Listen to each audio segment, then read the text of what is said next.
Follow along with our demonstration as we practice some basic pen techniques. We will be using this worksheet found in our Linear Perspective Fantasyscape unit, but you can use any blank sheet of paper. The first pen technique I'd like you to practice is called hatching lines. Hatching lines are a series of parallel lines that run in any direction. Next, we have crosshatching, which is probably one of the most popular pen techniques. Crosshatching is just like hatching, only you crisscross your hatching lines, which are a series of parallel lines.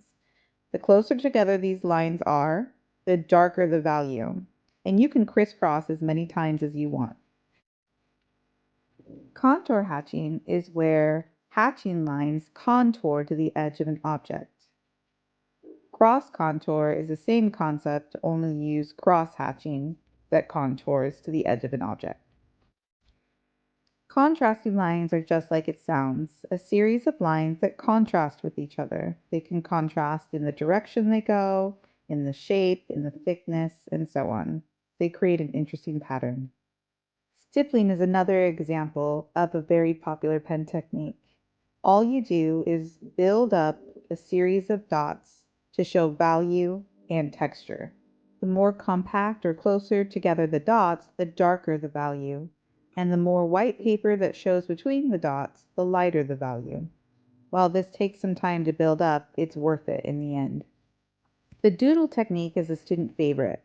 But when you scribble, I don't want you to scribble in circles. Instead, I want you to scribble as if you're drawing a whole bunch of stars. So use straight lines to build up your doodle value. The more you scribble in one spot, the darker the value, and the more spread out your doodle is, the lighter that value becomes. The last pen technique we're going to practice is pattern. There are an infinite amount of patterns you can create using a pen. Let's do a few that you might use on your Fantasyscape project, including bricks, cobblestones, and pebbles. Feel free to try out some of your own pattern designs.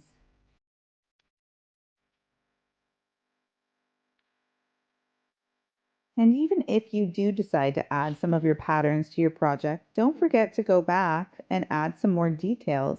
You can do hatching lines on your brickwork, and you can do contour hatching on the stonework. The more details, the more interesting your project will be. The last thing I want you to do is to practice creating value transitions with a pen. For the first value strip, I want you to practice creating value with cross-hatching, which is one of the more popular pen techniques. The more layered your hatching lines are, the darker the value will be.